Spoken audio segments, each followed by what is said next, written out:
Good morning, students. Welcome in the class of science. As you know, in the last class we were discussing about the chapter number 5, which is fundamental unit of life. And you know very well, the fundamental unit of life is known as a cell. In the last class we were discussing about some structures which are found in a cell like nucleus and cell membrane. Today we will discuss about the cell wall. Before we go further, I would like to tell the main parts of a cell again. पहले भी हमने बात की थी कि cell के main parts कौन कौन से होते हैं. Once again, I would like to tell the main parts of a cell. You know very well. The main parts of a cell are three. First important part of a cell is known as nucleus, while second important part of a cell is known as cell membrane. Cell membrane. And third part is known as cytoplasm. These are the three main parts of a cell. You know very well. ये हमने पहले वाली class में discuss किया था. फिर से आप ध्यान रखें, nucleus, cell membrane and cytoplasm are the main parts of a cell, which plays important role in the structure and function of a cell. Structure और फंक्शन में इंपॉर्टेंट रोल प्ले करते हैं तीनों जो पार्ट यहाँ पे हमने अभी देखे हैं. Okay, now we will discuss about the cell wall. First of all, location और position. Cell wall is found in plant cells only. Cell wall is found in plant cells only. It means animal cells does not contain cell wall. Animal cells में cell wall absent होती है. और जैसे कि आपको पता भी है, सेल मेम्ब्रेन जो होती है वो कॉमन मेम्ब्रेन है. प्लांट्स में भी प्रेजेंट है, एनिमल्स में भी प्रेजेंट है. But cell wall is the unique characteristic feature of plant cells. Okay, composition. Cell wall is made up of a polysaccharide which is known as cellulose. Cellulose is a polysaccharide, or we can say it is a complex carbohydrate. It is a complex carbohydrate. Complex carbohydrate. Next one. Function.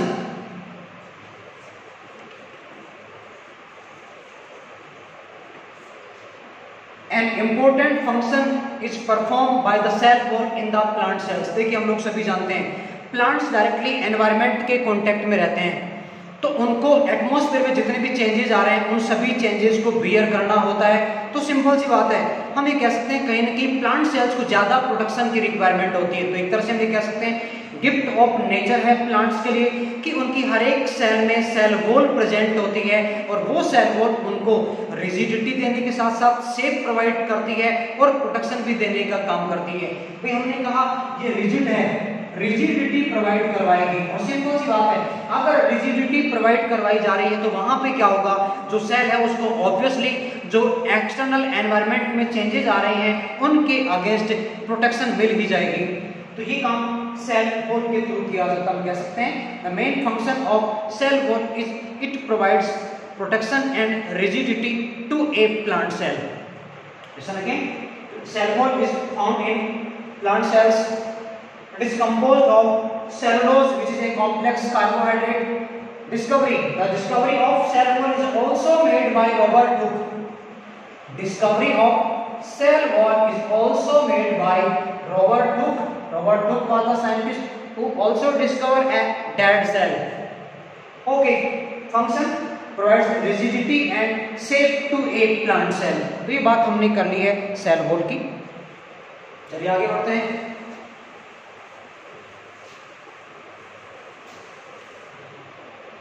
Next, cell membrane की हमने पिछली वाली class में बात की थी, और यहाँ भी हम यहाँ डिस्कशन थोड़ा सा करने वाले हैं. सेल मेम्ब्रेन देखिएगा, cell membrane you know very well.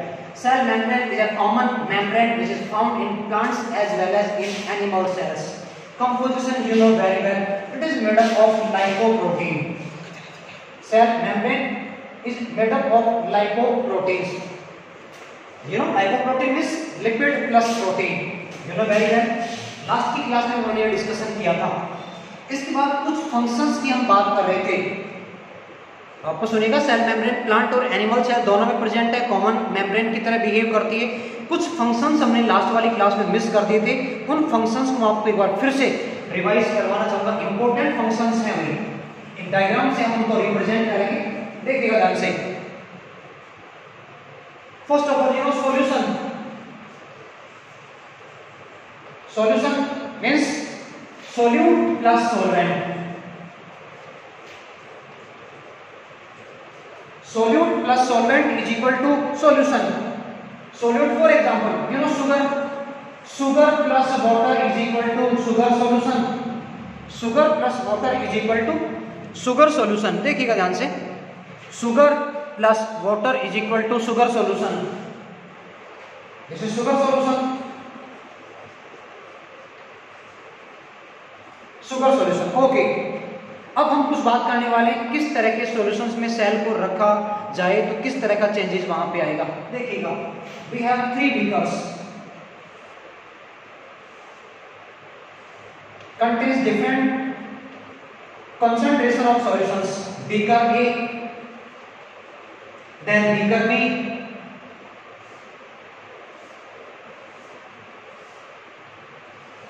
beaker contains beak like structure, so it is known as beaker। beaker B and beaker C।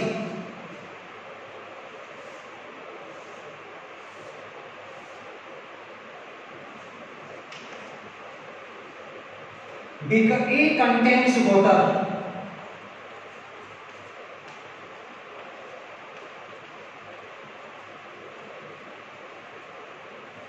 beaker A contains water। beaker B contains sugar solution।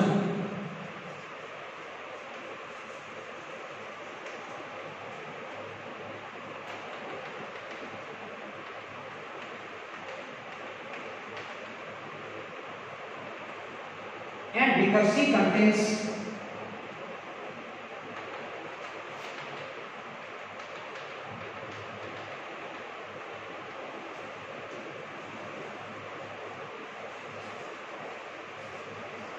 concentrated sugar solution।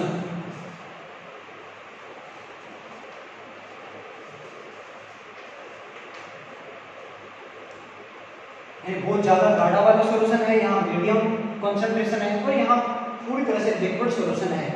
मान लीजिए हमने एक cell को यहाँ रखा है और cell मान लीजिए आपकी है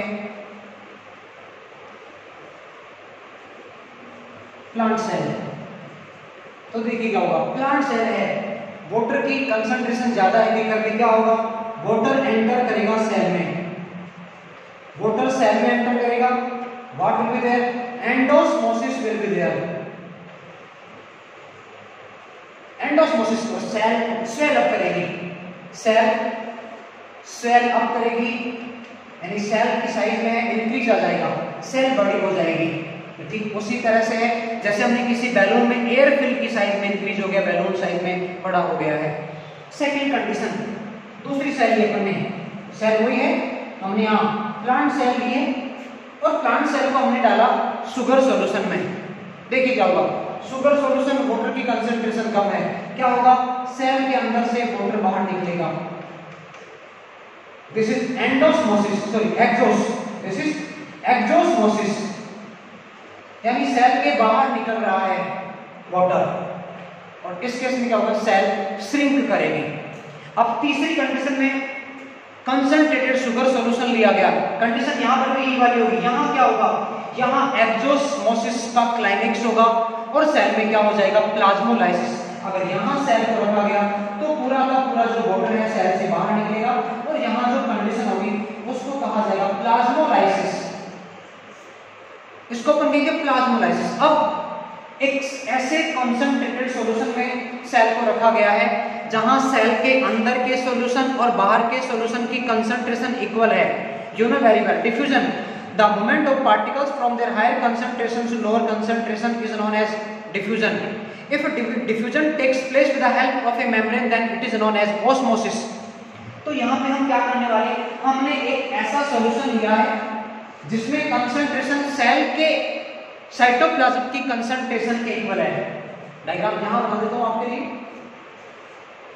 हमने एक ऐसा बीकर भी, ध्यान दीजिएगा, बीकर बी और बीकर सी में सेम ही प्रोसेस चल रही है। होगा क्या, दोनों में एक्सोस्मोसिस होगा, वाटर बाहर निकलेगा। लेकिन यहाँ बहुत ज्यादा कंसंट्रेटेड सॉल्यूशन है, तो इमीडिएटली एट वंस पूरा वाटर सेल का बाहर निकल जाएगा और सेल श्रिंक कर जाएगी, सेल मेम्ब्रेन सेपरेट हो जाएगी सेल वॉल से। एक ऐसा सॉल्यूशन हमने लिया जिसका जो कंसंट्रेशन है वो सेल के कंसंट्रेशन के इक्वल है, जिसका कंसंट्रेशन सेल के कंसंट्रेशन के इक्वल है। यानी यहाँ सॉल्यूशन को अपन कहेंगे आइसोटोनिक। आइसोटोनिक सॉल्यूशन में क्या होगा, ना तो वाटर बाहर निकलेगा और न अंदर जाएगा सेल के, उस सॉल्यूशन को अपन कहते हैं आइसोटोनिक सॉल्यूशन। देखिएगा आइसोटोनिक, ये वाला जहां सेल के अंदर वाटर एंटर हो गया, इसको अपन कहेंगे हाइपोटोनिक सॉल्यूशन। यानी हाइपोटोनिक सॉल्यूशन में अगर सेल को रखा जाएगा तो वहां एंडोस्मोसिस होगा, सेल में वाटर एंटर करेगा। दूसरा हम कह रहे हैं, अगला वाला जो शुगर सॉल्यूशन वाला बीकर हमने लिया, यहाँ जो सॉल्यूशन है उसको हम नाम देंगे हाइपरटोनिक सॉल्यूशन। और हाइपरटोनिक का मतलब क्या है, जहां कंसंट्रेशन बहुत ज्यादा है, यानी सोल्यूट की अमाउंट थोड़ी सी ज्यादा है, इवन ये भी आपका हाइपरटोनिक में आएगा। और हाइपरटोनिक सॉल्यूशन में अगर सेल को रखा जाएगा तो सेल का वाटर बाहर निकलेगा, सेल श्रिंक कर जाएगी। तो कुछ स्पेसिफिक फीचर्स हैं, स्पेसिफिक कैरेक्टर्स हैं जो प्लाज्मा मेम्ब्रेन के थ्रू होते हैं। So that's all for today. Later on we will discuss tomorrow. Thank you so much.